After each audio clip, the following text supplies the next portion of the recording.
اذ قالت امرأۃ عمران رب انی نذرت لک ما فی بطنی محررا فتقبل منی انک انت السمیع العلیم۔ تو حضرت مریم کی والدہ نے اللہ کی بارگاہ میں دعا کی جب وہ حاملہ تھیں۔ حضرت مریم جب ان کے پیٹ میں تھیں تو انہوں نے دعا کی، اذ قالت امرأۃ عمران، عمران کی بیوی نے دعا کی، رب انی نذرت لک ما فی بطنی محررا، اے اللہ جو حمل ہے تو اس میں جو بھی ہے میں اسے تیرے گھر کے لیے وقف کر دوں گی۔ تیرے گھر سے مراد بیت المقدس، مسلمانوں کا قبلہ اول کیا تھا؟ بیت المقدس۔ تو انہوں نے یہ نظر مانی تھی، مراد مانگی تھی اللہ کی بارگاہ میں کہ جو میرا بچہ پیدا ہوگا تو میں اسے تیرے گھر کے لیے وقف کر دوں گی۔ بیت المقدس کی خدمت کے لیے عورتوں کے لیے یہ جائز نہیں تھا کہ وہ خدمت کریں، بلکہ اس کے لیے صرف مرد جو ہے وقف کیے جاتے تھے۔ تو ان کی دعا یہ تھی کہ اللہ مجھے بیٹا عطا فرمائے گا تو میں اسے وقف کر دوں گی بیت المقدس کی خدمت کے لیے۔ انک انت السمیع العلیم، اے اللہ تو سننے اور جاننے والا ہے۔ فلما وضعتها قالت رب انی وضعتها انثی، لیکن جب پیدائش کا وقت آیا تو بجائے بیٹے کے اللہ نے انہیں بیٹی عطا فرمائی۔ ان کی یہ تمنا تھی، خواہش تھی کہ بیٹا ہوگا تو میں بیت المقدس کی خدمت کے لیے وقف کر دوں گی، لیکن بیٹا ہوا نہیں، بیٹی ہوئی۔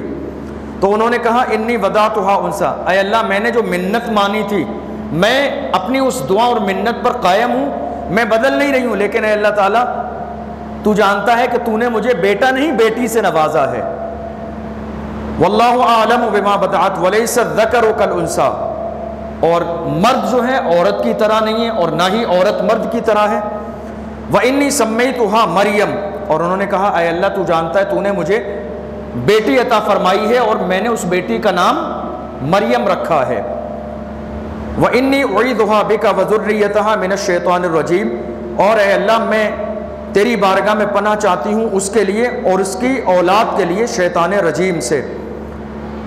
تو اب انہوں نے پہلے تو تھوڑا سا پریشان ہوئی کہ مجھے بیٹا ہوتا تو میں بیت المقدس کی خدمت کے لیے وقف کر دیتی۔ ان کے والد گرامی جن کے نام سے یہ سورہ ہے آل عمران، ان کے والد گرامی تھے عمران، تو وہ بڑا ہی پریشان تھے شروع سے اس بات کو لے کر کہ انہوں نے منت مان لی، اب ایسا نہ ہو کہ کہیں بیٹی ہو جائے تو ہم منت پوری کیسے کریں گے۔ تو وہ حضرت مریم کی پیدائش سے پہلے انتقال کر گئے۔ اب جب حضرت مریم چھوٹی سی ہوئی، پیدا ہوئی، تو ان کی والدہ نے حضرت مریم کو بچپن کے زمانے میں کپڑے میں لپیٹ کر بیت المقدس کے جو ذمہ دار علماء اکرام تھے، بنی اسرائیل کے علماء اکرام، 27 علماء اکرام تھے بڑے بڑے، ان کی بارگاہ میں لے جا کے حضرت مریم کو پیش کر دیا۔ یاد رکھیے گا حضرت مریم کا بہت عظیم مقام ہے۔ حضرت مریم اپنے زمانے کی تمام عورتوں میں سب سے افضل ہے۔ قرآن نے ان کو کہا عالمین میں سب سے افضل ہیں، لیکن یہاں عالمین سے مراد ہے، اسی قرآن کے اگلے لائن میں ہے کہ وہ عالمین میں اس دنیا میں سب سے افضل ہیں۔ تو یہاں یہ مطلب ہرگز نہیں ہوگا اس آیت کا کہ عالمین میں سب سے افضل ہیں اس دنیا میں تو حضرت فاطمہ سے بھی افضل ہیں، ایسا نہیں ہے۔ حضرت فاطمہ سے افضل نہیں ہے، نہ میرے رسول کی بیوی سے افضل ہیں۔ مفسرین فرماتے ہیں اس کا مطلب یہ ہے کہ وہ اپنے زمانے کی تمام عورتوں میں افضل ہیں جو ان کا دور گزرا تھا، ورنہ اس کائنات میں بیٹیوں میں خاتون جنت سے زیادہ افضل کوئی نہیں، اور بیویوں میں حضرت خدیجہ اور عائشہ سے افضل کوئی نہیں، نواسوں میں امام حسن اور امام حسین سے افضل کوئی نہیں، تو اللہ کے رسول صلی اللہ علیہ وسلم کی بیٹی سے افضل نہیں ہے۔ انہوں نے حضرت مریم کو کپڑے میں لپیٹ کر دے دیا۔ وہیں پر حضرت زکریا علیہ السلام بھی تھے۔ کون؟ حضرت زکریا علیہ السلام۔ آج تراویح میں آپ نے سنا ہوگا، میں نے لفظ زکریا کئی بار پڑھا اسی صورت میں، تو وہ بھی وہاں موجود تھے، نبی تھے وہ۔ تو جب ان کو لے جایا گیا تو وہ جو 27 علماء اکرام تھے جو بیت المقدس کی خدمت کرتے تھے، ان میں سے ہر ایک کی خواہش یہ تھی کہ ان کی پرورش کی ذمہ داری ہمیں مل جائے، ان کی پرورش کی ذمہ داری ہمیں عطا کر دی جائے۔ تو وہاں قرآن اندازی ہوئی۔ کیا ہوا؟ قرآن اندازی۔ اور یاد رکھیے قرآن اندازی کرنا سنت بھی ہے. کسی ایک مسئلے میں ایک سے زیادہ لوگ ہوں تو اب کس کو آگے بڑھایا جائے کس کو پیچھے کیا جائے, تو اس کا سنت طریقہ کیا ہے کہ نام لکھ کر آپ پرچی ڈال لیجئے, قرآن اندازی کر لیجئے, جس کا نام نکل آئے گا اسی کے حق میں فیصلہ ہوگا. اللہ کے رسول صلی اللہ علیہ وسلم کئی بار جنگ کے موقع پر جب آپ سفر فرماتے تو رسول پاک صلی اللہ علیہ وسلم نے 11 نکاح فرمائے, لیکن اب 11 بیویوں کو اپنے ساتھ جنگ پہ لے جانا یہ ایک مشکل کام تھا, چونکہ سواری بھی چاہیے, سفر کے سارے انتظامات بھی چاہیے. تو رسول پاک صلی اللہ علیہ وسلم محبت کے ساتھ قرآن اندازی فرماتے تاکہ کسی کی دل شکری نہ ہو کہ ہمارے سر کے تاج ہمارے آقا انہیں لے گئے ہمیں چھوڑ کے چلے گئے. تو اللہ کے رسول صلی اللہ علیہ وسلم قرآن اندازی فرماتے, جس کا نام آ جاتا اللہ کے رسول صلی اللہ علیہ وسلم انہیں لے کے چلے جاتے.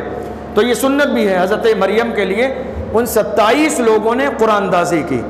جب قرآن اندازی کی تو چونکہ حضرت زکریہ علیہ السلام کی خواہش کی یہ تھی کہ ان کی کفالت کی ذمہ داری مجھے ملے, تو اللہ کی شان دیکھو کہ نام بھی حضرت زکریہ ہی کا نکلا اس میں. فَتَقَبَّلَهَا رَبُّهَا بِقَبُولٍ حَسَنٍ وَأَنبَتَهَا نَبَاتًا حَسَنًا وَكَفَّلَهَا زَكَرِيَّا. اور اللہ تعالیٰ نے حضرت زکریہ علیہ السلام کو ان کی پرورش کی ذمہ داری عطا فرمائی. كُلَّمَا دَخَلَ عَلَيْهَا زَكَرِيَّا الْمِحْرَابَ وَجَدَ عِندَهَا رِزْقًا. اب یہ دیکھیے بچپن کے زمانے میں حضرت مریم علیہ السلام کو اللہ نے اتنا عظیم مقام عطا فرمایا. بچپن کے زمانے میں وہ جہاں عبادت کرتی تھیں بیت المقدس کی محراب کے قریب, جب وہ وہاں عبادت کرتی تھی, یا مفسرین فرماتے ہیں کوئی اور جگہ یہاں مراد ہے جس جگہ وہ عبادت کرتی تھی. جب حضرت زکریہ وہاں آئے تو انہوں نے دیکھا کہ وہاں ایسے پھل رکھے ہوئے ہیں کہ جن پھلوں کا ابھی موسم ہی نہیں ہے. کہاں پر؟ جہاں حضرت مریم عبادت کرتی تھی. تو یہ ایک بہت تعجب والی بات. مثال کے طور پر ابھی مارکیٹ میں جو فروٹ موجود ہیں تو کچھ فروٹ ایسے بھی ہیں جن کا یہ موسم نہیں ہے, وہ 6 مہینے کے بعد آئیں گے. اس وقت میں اگر وہ پائے جائیں تو ہم لامحالہ بڑی تعجب کی نظر سے دیکھیں گے کہ ان کا بھی موسم بھی نہیں ہے. تو حضرت مریم کے پاس کلما دخل علیہا زکریا المحرابہ, حضرت زکریا محراب میں جب داخل ہوئے وجد عندها رزقا, تو انہوں نے ایسے قسم کے پھل دیکھے جن کا موسم نہیں تھا. قال یا مریم, انہوں نے حضرت مریم کو بلایا, مریم یہ کہاں سے, انا لک ھذا, یہ سارا سامان کہاں سے آیا ہے, یہ بے موسم کے پھل کہاں سے آئے ہیں. قالت هو من عند اللہ, حضرت مریم نے کہا یہ میرے خدا نے میرے لیے بھیجے ہیں, یہ میرے پروردگار نے میرے لیے بھیجے ہیں. حضرت مریم فرماتی ہیں ان اللہ یرزق من یشاء بغیر حساب, اللہ جسے چاہتا ہے بلا حساب رزق عطا فرماتا ہے. اسے کسی سے پوچھنا نہیں ہے, کسی سے رائے نہیں لینی ہے, کسی سے مشورہ نہیں لینا ہے. وہ مالک ہے, وہ کائنات کا مالک ہے, وہ جب جہاں جس کو جتنا چاہے جب چاہے دے سکتا ہے. ان اللہ یرزق من یشاء بغیر حساب. حضرت زکریا علیہ السلام یہ نبی ہیں, اس وقت میں ان کی عمر تھی 120 سال. کتنی؟ 120 سال. اور ان کی جو بیوی تھی ان کی عمر تھی 98 سال. اولاد نہیں تھی ان کے, دل میں خواہش تھی کہ اللہ ہمیں کوئی اولاد عطا فرما دے. 120 سال کی عمر بڑھاپے کا دور ہے اور بیوی کی عمر 98 سال ہے. دل میں خواہش ہے دونوں کہ اللہ اولاد عطا فرما دے. تو جب انہوں نے دیکھا کہ محراب کے پاس بے موسم کے پھل رکھے ہوئے ہیں اور مریم کی دعائیں اللہ قبول فرماتا ہے, ہنالک دعا زکریا ربا, تو حضرت زکریا علیہ السلام اسی جگہ پر آئے جہاں پر مریم عبادت کرتی تھی اور اللہ کی طرف سے ان کے لیے رزق بھیجا جاتا تھا. حضرت زکریا علیہ السلام وہیں آ کر کھڑے ہوئے اور وہاں آنے کے بعد دعا کی, رب ہب لی من لدنک ذریۃ طیبہ, اے اللہ مجھے نیک صالح اولاد عطا فرما. اب یہاں غور کیجئے, یہاں غور کیجئے کہ حضرت زکریہ علیہ السلام بیت المقدس میں ہیں, لیکن انہوں نے دعا کہاں مانگی؟ جہاں اللہ کی ایک مقرب بندی کے رہنے کی جگہ ہے. کیوں؟ اس لیے کہ جہاں اللہ والے رہتے ہیں وہاں اللہ کی رحمت کا نزول ہوتا ہے. دعائیں ہماری بھیلواڑہ میں بھی قبول ہو جاتی ہیں, لیکن اجمیر شریف میں دعائیں جلدی قبول ہوتی ہیں. کیوں؟ چونکہ اللہ والوں کی بارگاہ میں اللہ ہماری وجہ سے نہیں، اللہ ان کی رعایت کی وجہ سے ہماری دعاؤں کو قبول فرما لیتا ہے۔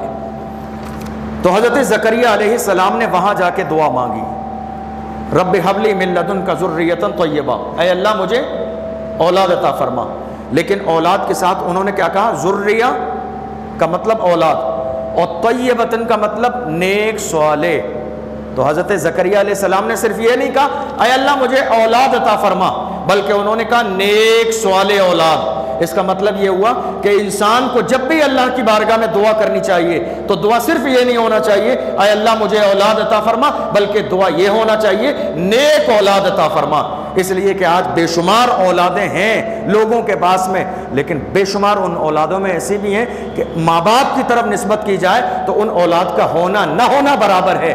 اس لیے حضرت عیسیٰ علیہ السلام کی والدہ کے قریب وہاں جا کے دعا مانگ رہے ہیں اے اللہ مجھے نیک صالح اولاد عطا فرما۔ تو جس وقت میں انہوں نے یہ دعا مانگی تھی تو بیت المقدس کا دروازہ انہوں نے بند کر لیا تھا، وہ تنہا تھے اور بہت سارے لوگ آئے، وہ دروازے پر کھڑے ہو گئے، اندر داخل ہونا چاہتے تھے لیکن دروازہ بند تھا۔ حضرت زکریا علیہ السلام دعا کر رہے تھے، انک سمیع الدعاء فنادته الملائکہ وهو قائم یصلی فی المحراب۔ حضرت زکریا علیہ السلام محراب میں تھے، وہیں پر عبادت کر رہے تھے اور اللہ کی بارگاہ میں دعا کر رہے تھے، دروازہ بند تھا۔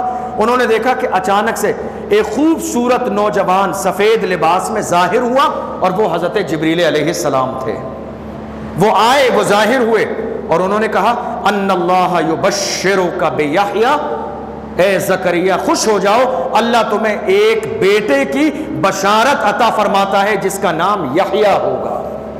ان اللہ یبشرک بیحییٰ، اللہ تمہیں بشارت عطا فرماتا ہے کہ ان قریب اللہ تمہیں ایک بیٹا عطا فرمائے گا جس کا نام یحییٰ ہوگا، مصدقا بکلمۃ من اللہ وسیدا وحصورا ونبیا من الصالحین، جو اللہ کے کلمے کی تصدیق کرنے والے ہوں گے، جو اپنے زمانے کے سردار ہوں گے، عورتوں سے بچنے والے ہوں گے، اللہ انہیں نبوت عطا فرمائے گا اور وہ صالحین میں سے ہوں گے۔ قال رب انا یکون لی غلام وقد بلغنی الکبر وامراتی عاقر۔ اب یہاں ایک تعجب خیز بات ہے کہ جب حضرت زکریا نے یہ بات سنی کہ مجھے بیٹا ہوگا تو انہوں نے کہا انا یکون لی غلام وقد بلغنی الکبر وامراتی عاقر، اے اللہ مجھے اولاد کیسے ہوگی؟ ابھی دعا کی اولاد کے لیے اور اب کہہ رہے ہیں اے اللہ مجھے اولاد کیسے ہوگی؟ میری عمر 120 سال ہے اور میری بیوی تقریباً 100 سال کی ہو گئی، مجھے اولاد کیسے ہوگی؟ تو اس جملے کو اگر انسان ظاہری طور پر پڑھے گا تو وہ یہ سوچے گا کہ شاید حضرت زکریا علیہ السلام کو اللہ کی رحمت پر بھروسہ نہیں تھا، اس لیے انہوں نے کہا کیسے ہوگی۔ لیکن اس آیت کا یہ مطلب ہرگز نہیں ہے۔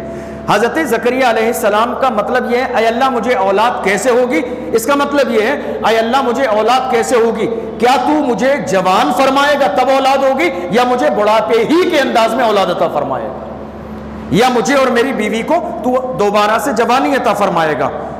قال كذلك اللہ يفعل ما یشاء، اللہ کی طرف سے ندائی پریشان مت ہو، اللہ ہر چیز پر قادر ہے، وہ جو چاہے وہ کر سکتا ہے۔ یہ تمہیں نہیں سوچنا ہے اولاد کیسے ملے گی، اللہ نے تمہیں بشارت دی ہے کہ تمہیں ایک بیٹا عطا فرمایا جائے گا جس کا نام یحییٰ ہوگا، تو تم بس اللہ کی رحمت سے وابستہ رہو۔ قال رب اجعل لی آیہ، تو انہوں نے دعا کی اے اللہ مجھے کوئی نشانی تو بتا دے، اے اللہ جب میری بیوی حمل سے ہو جائے، چونکہ حمل ایسا نہیں ہے کہ دوسرے دن پتہ چل جائے، تھوڑا سا وقت لگتا ہے اس کو پتہ چلنے میں کہ ہاں خوشی کا موقع ہے، تو انہوں نے کہا اللہ جیسے ہی حمل ہو، جیسے ہی میں باپ بننے کے قریب آ جاؤں، جیسے ہی میری بیوی کو حمل ہو مجھے تو خبر دے دے، جیسے ہی مجھے خبر ملے گی میں تیرے ذکر کرنے میں اضافہ کر دوں گا، میں تیرا زیادہ ذکر کروں گا، میں تجھے زیادہ یاد کروں گا، میں تیری زیادہ تسبیح کروں گا، میں تیرا زیادہ شکر ادا کروں گا، اس لیے اے اللہ تو مجھے فوراً بتا دے کہ نشانی کیا ہے کہ میں باپ بننے والا ہوں۔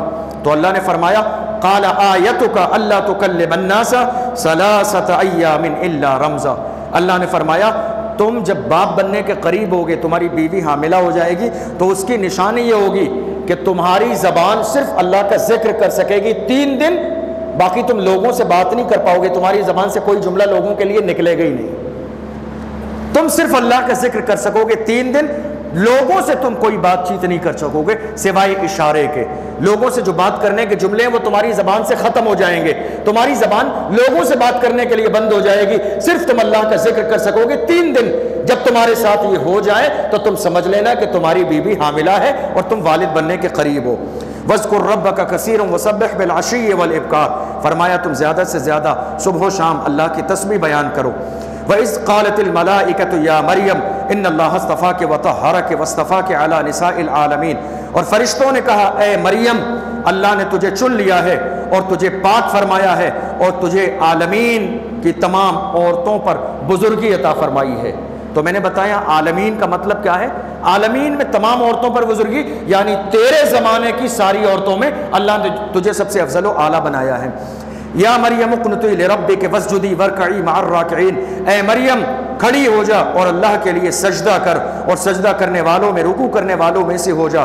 ذالک من انباء الغیب نوحیہ الیک وما کنت لدیہم اذ یلقون اقلامہم ایہم یکفل مریم وما کنت لدیہم اذ یختصمون. یہ غیب کی خبریں ہیں جن کی ہم نے آپ کی طرف وحی نازل فرمائی. یعنی اللہ فرماتا ہے اے میرے محبوب یہ ساری غیب کی خبریں ہیں. نبی کے لیے تو یہ غیب کی خبر ہوئی اس لیے کہ یہ واقعہ میرے نبی کے دور کا نہیں ہے, یہ حضور کے زمانے سے پہلے کا واقعہ ہے. مگر اللہ نے اپنے محبوب کو فرمایا اے محبوب ذالک من انباء الغیب نوحیہ الیک. اے محبوب یہ غیب کی خبریں ہیں جو تمہارے زمانے کی نہیں ہیں, تمہارے زمانے سے پہلے کی خبریں ہیں مگر یہ خبریں ہم نے تمہیں عطا فرمائی ہیں. اس کے بعد آخری بات اذ قالت الملائکۃ یا مریم ان اللہ یبشرک بکلمۃ منہ اسمہ المسیح عیسی ابن مریم وجیہا فی الدنیا والآخرہ ومن المقربین. اب حضرت مریم علیہ السلام جو ہے عبادت کر رہی تھی کہ اچانک سے ان کے پاس فرشتے آئے اور انہوں نے آ کے کہا ان اللہ یبشرک بکلمۃ منہ اسمہ المسیح. اللہ تمہیں ایک بیٹے کی بشارت دیتا ہے. حضرت مریم کے پاس اللہ تمہیں ایک بیٹے کی بشارت دیتا ہے, وہ بیٹا کہ جس کا نام عیسیٰ ابن مسیح ہوگا. عیسیٰ کی بشارت دیتا ہے. حضرت مریم پریشان ہو گئی کہ میں کنواری ہوں, میری شادی نہیں ہوئی, مجھے کسی مرد نے چھوا نہیں ہے. قالت رب انا یکون لی ولد ولم یمسسنی بشر. انہوں نے کہا مجھے اولاد کیسے ہوگی حالانکہ مجھے دنیا کے کسی بشر نے چھوا بھی نہیں ہے. قال کذالک اللہ یخلق ما یشاء. انہوں نے کہا اللہ اس بات پر قادر ہے کہ وہ بغیر ماں کے بھی اور بغیر باپ کے بھی اولاد کو پیدا فرما دے. تم تو ماں ہو, بغیر باپ کے اللہ تمہیں بیٹا دے رہا ہے. تم آدم کی پیدائش پر غور کرو, وہاں ماں بھی موجود نہیں تھی, اللہ نے محض اپنے کرم سے آدم کو پیدا فرمایا. اللہ اپنے کرم سے تمہیں عطا فرمائے گا. اذا قضا امرا فانما یقول له کن فیکون. فرمایا اللہ جب کسی بات کا فیصلہ فرما لیتا ہے, اذا قضا امرا, اللہ جب کسی بات کا فیصلہ فرما لیتا ہے تو وہ کیا کہتا ہے کن ہو جا, فیکون تو وہ ہو جاتی ہے. اور اس سے زیادہ کچھ نہیں کرنا ہے پروردگار کو. وَيُعَلِّمُهُ الْكِتَابَ وَالْحِكْمَةَ وَالتَّوْرَاةَ وَالْإِنْجِيلَ. اور اللہ جب تمہیں بیٹا عطا فرمائے گا تو اسے کتاب کا علم عطا فرمائے گا, توریت اور انجیل کا علم عطا فرمائے گا, اسے نبوت عطا فرمائے گا, بنی اسرائیل کی طرف بھیجے گا. حضرت عیسیٰ علیہ السلام جب آئیں گے, ان کے آنے سے پہلے خبر دی جا رہی ہے جب وہ آئیں گے تو ان کا انداز کیا ہوگا, انی اخلق لکم من الطین کہیئت الطیر فانفخ فیہ فیکون طیرا باذن اللہ. جب وہ آئیں گے تو وہ دنیا کے سامنے اعلان کریں گے اے لوگو اللہ نے مجھے یہ معجزہ عطا فرمایا ہے کہ میں مٹی سے پرندے بناتا ہوں اور ان میں پھونک مار دیتا ہوں تو اللہ کے حکم سے وہ اڑ جاتے ہیں زندہ ہو کر. یہ معجزہ اللہ نے حضرت عیسیٰ علیہ السلام کو عطا فرمایا. وَأُبْرِئُ الْأَكْمَحَ وَالْأَبْرَصَ وَأُحْيِي الْمَوْتَ بِإِذْنِ اللَّهِ. اور میں اندھوں کو بینائی دیتا ہوں, میں کوڑیوں کو شفا دیتا ہوں. وَأُحْيِي الْمَوْتَ بِإِذْنِ اللَّهِ. اور اللہ کے حکم سے میں مردوں کو زندہ کرتا ہوں. حضرت عیسیٰ علیہ السلام جب آئے تو عیسیٰ علیہ السلام کا جو دور تھا وہ جادو کا دور تھا. حضرت عیسیٰ علیہ السلام فرماتے ہیں وَأُنَبِّئُكُم بِمَا تَأْكُلُونَ وَمَا تَدَّخِرُونَ فِي بُيُوتِكُمْ. اور اللہ نے مجھے یہ معجزہ عطا فرمایا ہے کہ تم جو اپنے گھر سے کھا کر آتے ہو مجھے وہ بھی معلوم ہے, جو چھوڑ کر آتے ہو وہ بھی معلوم ہے, جو تم کل کھانے والے ہو مجھے وہ بھی معلوم ہے۔ حضرت عیسیٰ علیہ السلام کے پاس جب وہاں کے چھوٹے چھوٹے بچے آتے تھے، جب یہ خبر مشہور ہو گئی تو چھوٹے چھوٹے بچے آتے تھے پوچھنے کے لیے کہ ہمارے گھر میں کھانے کی کوئی چیز ہے، حضرت عیسیٰ علیہ السلام انہیں بتا دیتے، تو وہ بچے جانے کے بعد اپنی ماؤں سے وہی چیز مانگتے، تو وہ مائیں حیران ہو جاتی، کس نے بتایا تمہیں؟ تو وہ کہتے عیسیٰ نے بتایا ہے۔ ایک دن ہوا یہ کہ تمام محلے کی عورتوں نے تمام بچوں کو ایک جگہ بند کر دیا ایک روم میں، انہیں جانے ہی نہیں دیا حضرت عیسیٰ علیہ السلام کے پاس۔ حضرت عیسیٰ علیہ السلام نے دیکھا آج کوئی بچہ نہیں آیا، تو آپ ان گھروں کی طرف گئے، انہوں نے کہا بچے کہاں ہیں؟ کہا پتہ نہیں کہ اس روم میں کون بند ہے؟ تو وہاں کی عورتوں نے کہا اس روم میں سور بند ہے۔ قرآن کی تفسیر میں اس میں کہا اس میں انسان نہیں ہے، اس میں جانور بند ہیں، سور بند ہیں۔ حضرت عیسیٰ علیہ السلام نے فرمایا ٹھیک ہے، تو جیسا تم کہتی ہو ویسے ہی ہو۔ حضرت عیسیٰ علیہ السلام چلے گئے، جب دروازے کو کھولا تو وہ تمام کے تمام بچے وہی بن گئے تھے جو ان عورتوں نے کہا تھا۔ حضرت عیسیٰ علیہ السلام کا یہ معجزہ تھا۔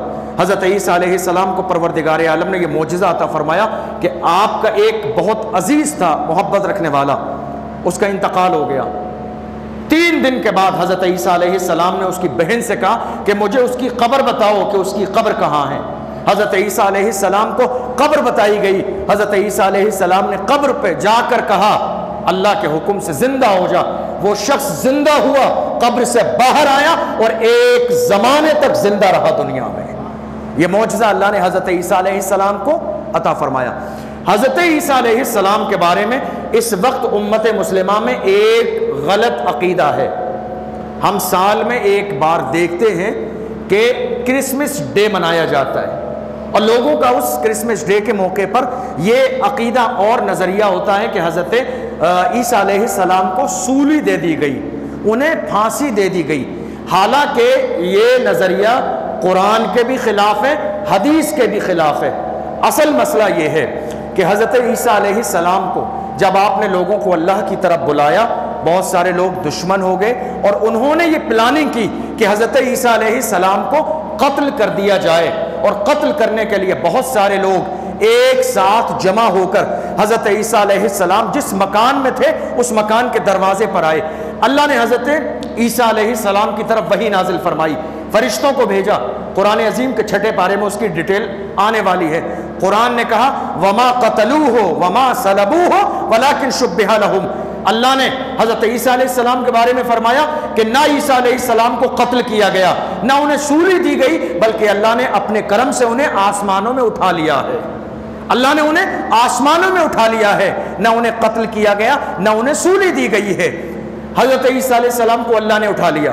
اب جو لوگ دروازے پر انتظار کر رہے تھے کہ جیسے ہی عیسیٰ علیہ السلام باہر آئیں گے ان پر حملہ کر دیں گے، کافی دیر گزر گئی، حضرت عیسیٰ علیہ السلام دروازے پر نہیں آئے، تو ان میں سے ایک شخص تلوار لے کر گھر کے اندر گیا کہ میں انہیں قتل کر دوں گا۔ لیکن اتفاق یہ ہوا، قرآن نے کہا بل شبہ لہم، عیسیٰ علیہ السلام کو تو اللہ نے پہلے ہی آسمانوں میں اٹھا لیا، اور جو شخص گھر میں داخل ہوا اللہ نے حضرت عیسیٰ علیہ السلام کی شباہت اس پر ڈال دی، اس کا چہرہ حضرت عیسیٰ علیہ السلام کی طرح کر دیا۔ اب وہ شخص بھی واپس نہیں آیا، جانے کے بعد کافی دیر ہو گئی، تو باہر کھڑے لوگوں کو احساس ہوا کہ شاید عیسیٰ علیہ السلام نے ہمارے بندے کو قتل کر دیا ہے۔ اس لیے تمام لوگ جب اندر گئے تو انہوں نے کسی کو نہیں دیکھا، اس ایک شخص کو دیکھا، اور چونکہ چہرہ حضرت عیسیٰ علیہ السلام کی طرح تھا، وہ تمام کے تمام لوگ ٹوٹ پڑے اور اس شخص کو قتل کر دیا حضرت عیسیٰ علیہ السلام سمجھ کے۔ جب قتل کر دیا تو اس کے بعد دیکھا، قرآن کی تفسیر میں ہے، دیکھا کہ صرف چہرہ عیسیٰ علیہ السلام کی طرح اللہ نے کیا تھا، جسم ان کا اپنا تھا، کپڑے اپنے تھے، پیر اپنے تھے، کوئی چیز میں تبدیلی نہیں آئی تھی، بس چہرہ ویسا ہو گیا تھا۔ انہیں اس بات پر افسوس ہوا کہ ہم نے عیسیٰ علیہ السلام کو نہیں بلکہ اپنے بندے کو قتل کر دیا ہے۔ تو قرآن نے یہ نظریہ دیا وما قتلوہ وما صلبوہ ولکن شبہ لہم، کہ نہ تو عیسیٰ علیہ السلام کو قتل کر دیا گیا، نہ انہیں سولی دی گئی ہے، بلکہ اللہ نے انہیں آسمانوں میں اٹھا لیا ہے، اور انشاءاللہ قیامت کے قریب وہ اس دنیا میں دوبارہ تشریف لائیں گے۔ قیامت کے قریب اس دنیا میں دوبارہ تشریف لائیں گے، اور جب وہ تشریف لائیں گے اس زمانے میں اسلام کا دور ہوگا، اور وہ ہمارے نبی کے امتی بن کر آئیں گے، وہ ہمارے نبی کے امتی بن کر آئیں گے، دجال کو قتل کریں گے، قیامت کی نشانیاں جو اس زمانے میں ہوں گی، دجال کو قتل کریں گے، یاجوج ماجوج کو قتل کریں گے، پوری دنیا سے ظلم کو مٹائیں گے، پوری دنیا میں انصاف کو قائم کر دیں گے۔ حضرت عیسیٰ علیہ السلام قیامت کے قریب نازل ہوں گے اس دنیا میں، اور اس کے بعد حضرت مہدی بھی اس دنیا میں آئیں گے۔ انشاءاللہ وہ ٹاپک آئے گا تو تفصیل بتاؤں گا۔ تو حضرت عیسیٰ علیہ السلام کو اللہ نے بے شمار معجزے عطا فرمائے، اور حضرت عیسیٰ علیہ السلام کون ہے؟ حضرت مریم کے بیٹے، کہ جن کو اللہ نے بغیر والد کے پیدا فرمایا ہے۔ یہی وجہ ہے کہ عیسائی حضرت عیسیٰ علیہ السلام کو اللہ کا بیٹا کہتے ہیں۔ کیا کہتے ہیں عیسائی؟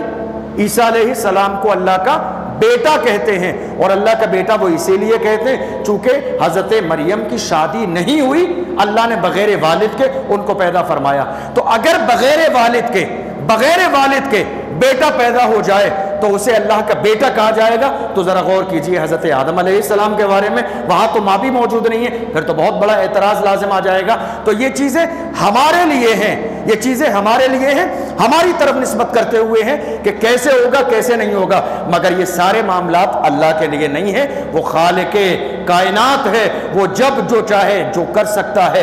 قرآن نے کہا وَيَقُولُ كُن فَيَكُونُ، اس کو بس اتنا کہنا ہے ہو جا، اور اللہ جیسے ہی ہو جا کہہ دیتا ہے وہ تمام چیزیں ہو جاتی ہیں۔ اللہ کی بارگاہ میں دعا ہے ہم سب کو رمضان کی برکتوں سے مالا مال فرمائے۔